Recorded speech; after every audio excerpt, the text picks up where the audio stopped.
Hey everyone, my name is Wedge. We're taking a break from Eldritch Moon preview season to bring you a couple hilarious deck techs. The first, a stupidly cheap and ridiculously funny modern deck. Now, this isn't going to win a Grand Prix, but it can sure as heck hold its own against many Tier 2 modern strategies, sometimes even beat Tier 1 decks. If that interests you, then this might be right up your alley, and it's super budget, under $30, like 30. Now this video is sponsored directly by TCGplayer.com. We'll show you the price of each card on TCG Player right now, so if you want to buy any of it or all of it, you know how cheap it is. The first link in the description will bring you right to the deck listing and super easy checkout page. Hope you enjoyed the video, and if you do, remember to hit the like button. Helps out a lot.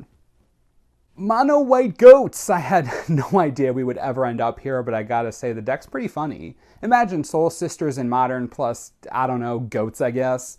Let's begin with the land base. Remember, we're going for a budget build here, so we can't be fancy with our lands. We're running 3 Springjack Pasture and 19 Plains. The deck is mono white, so the Plains make sense, and it's a goat deck, so why not run the Pasture? It's where the goats go to graze, it just makes sense. Plus it makes goats, and that's kind of our jam. Let's move on. We'll begin at the bottom of our creature curve with Soul Warden, full playset. We're going to be playing a lot of goats, like a lot of them. Besides just goat value, Soul Warden gains life on any creature's entry to the battlefield. Against decks that are trying to burn you out or attack quickly, this could save your life. It's well worth playing.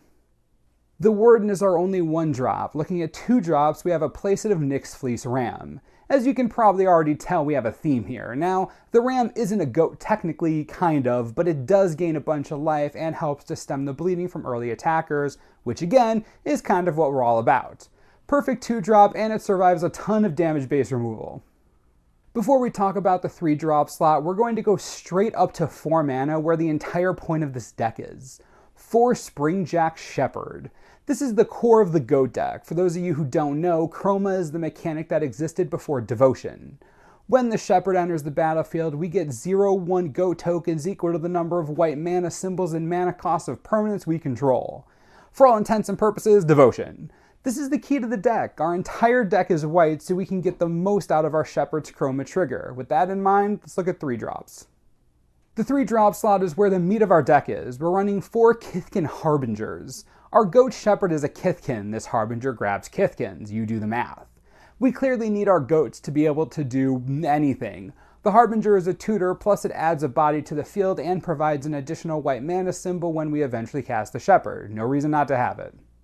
Next up at 3 mana is Flicker Wisp, 4 of them. Flicker Wisp is amazing in this deck. It enters the battlefield, exiles our Shepherd, brings it back, and we get even more goats due to the trigger naturally, and because Flicker Wisp now adds its own 2 white mana to the Chroma count.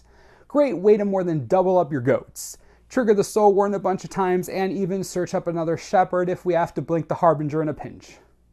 Our last 3-drop is Mirror Entity. While the rest of our creature base is about getting as many goats into play as possible and keeping us alive, Mirror Entity is about winning the game. This shapeshifter is a goat, a Kithkin, everything. That's great for us. Beyond that, it gets to turn all of our creatures into giant death machines if the game goes long enough. Even turning goats into 1/2s instead of 0/1s can be the difference between winning and losing a game. Mirror Entity has real late game value. That does it for the creatures, 22 in total. The rest of the deck is full of synergy. It's honestly beautiful. We'll begin with our only non-permanent spell, Cloud Shift.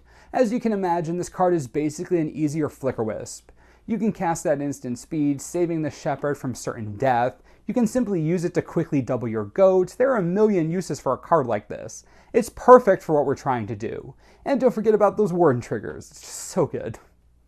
Let's move on to our creature support spells. We're running 2 each of Honor of the Pure and Obelisk of Erd. Welcome to the aggro train. All of our creatures are white, so Honor of the Pure is going to pump everything, which makes our 0/1 goats 1/2s, which is automatically fantastic. Not only that, but our Rams become 1/6s, Flicker Wisps become flying 4/2s, it's pretty sweet. Honor of the Pure does a lot for us.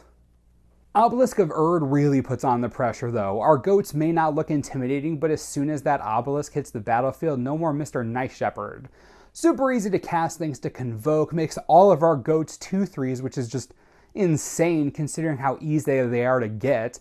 Once this hits the battlefield, any Shepherd trigger becomes a real problem for the opponent. Great card and pretty cheap considering its popularity. Next up is removal. We're running 3 Oblivion Ring and 3 Stasis Snare. While Path to Exile is amazing, it is a bit expensive for this deck, but more importantly, it isn't a permanent and therefore doesn't add to our Shepherd's Chroma activation. The Snare and O-Ring will take care of most big problems. Their purpose is to give you enough time to basically goat off. They'll do their job, you can believe it. The last 2 cards in the deck, Trading Posts, obviously. The thing makes goats on a stick. How could anyone say no to this? Seriously though, it's a nice mana sink if you need something else on the table. Creating a goat per turn for 1 life is going to be great considering all the benefits your goats have. Match made in the pasture. Gotta play the post, obviously. The deck functions very much like a Soul Sisters deck functions. You hopefully have one of your 1 or 2 drops in hand, play those, try to survive long enough to get your Shepherd online at least once.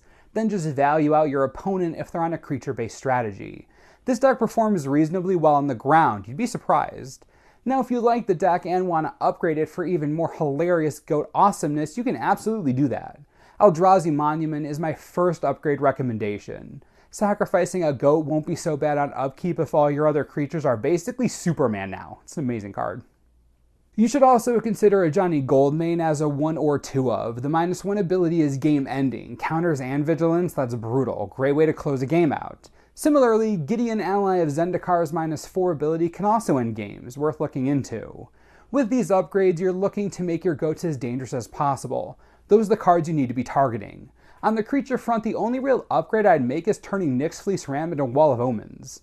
Sure, the wall doesn't gain you 1 life per turn, but Wall of Omens draws a card that's so good.